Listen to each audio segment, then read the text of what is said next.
하나님이 우리에게 주신 말씀은 사도행전 6장 1절에서 7절 말씀입니다. 사도행전 6장 1절에서 7절 말씀입니다. 그때 제자가 더 많아졌는데 헬라파 유대인들이 자기의 과부들이 매일의 구제에 빠짐으로 히브리파 사람을 원망하니 12사도가 모든 제자를 불러 이르되 우리가 하나님의 말씀을 제쳐놓고 접대를 일삼는 것이 마땅하지 아니하니 형제들아 너희 가운데서 성령과 지혜가 충만하여 칭찬받는 사람 7을 택하라.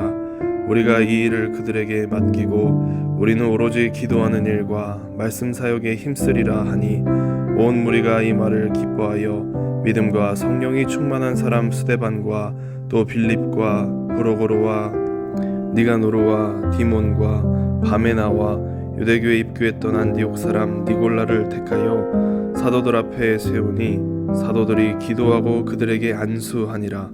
하나님의 말씀이 점점 왕성하여 예루살렘에 있는 제자의 수가 더 심히 많아지고 허다한 제사장의 무리도 이 도에 복종하니라.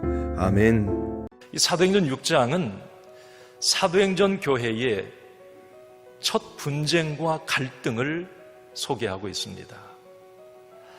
예수 믿는 사람들이 갑자기 엄청나게 많아진 거예요.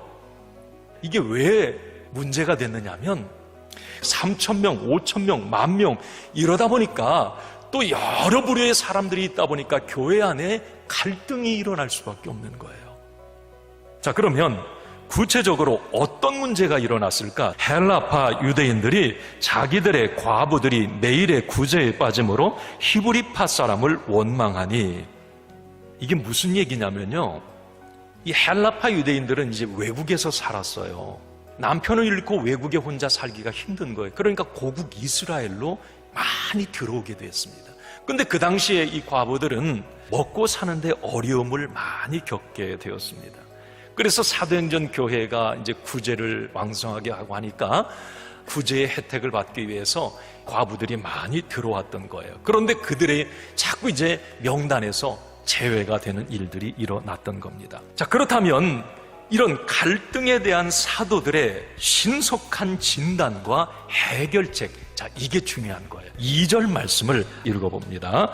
12사도가 모든 제자를 불러 이르되 우리가 하나님의 말씀을 제쳐놓고 접대를 일삼는 것이 마땅하지 아니하니. 오늘 사도들이 말씀을 제쳐놨다고 하는 게 설교를 안 한 게 아니에요. 그만큼 이 말씀을 준비해 나가는데, 생명력 있게 그걸 준비하는데 소홀히 했음을 얘기하는 거예요. 그 다음에 사도행전 교회의 직분자를 세우는 조건이 뭐였냐면 성령 충만이에요. 성령 충만. 또 하나, 분별력 있고 사리를 판단할 줄 알고 앞뒤를 가릴 줄 알고 문제 해결의 능력을 가진 사람 7을 뽑았던 거예요.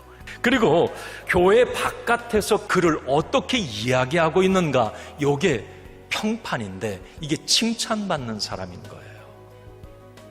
자, 이랬더니 그 결과가 어떻게 나타났느냐? 하나님의 말씀이 점점 왕성하여 예루살렘에 있는 제자의 수가 더 심히 많아지고 허다한 제사장의 무리도 이 도에 복종하니라. 아멘. 사도행전 교회에서 말하고 있는 교회는, 성령 충만한 교회는, 건강한 교회는 갈등과 원망과 불평이 없는 교회가 아니라 그 문제를 잘 수용하고 지혜롭게 은혜롭게 해결하는 교회라고 하는 것을 여러분 잊지 마시기 바랍니다.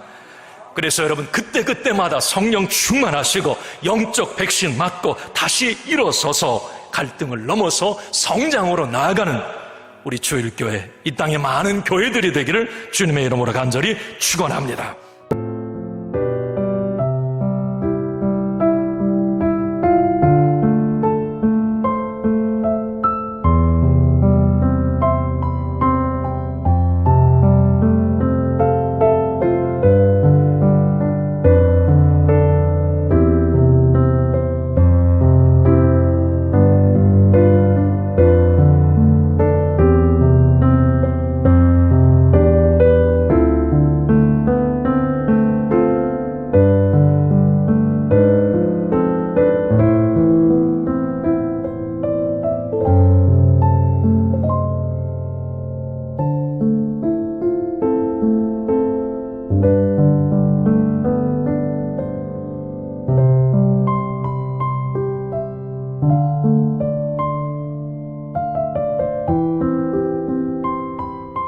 주시고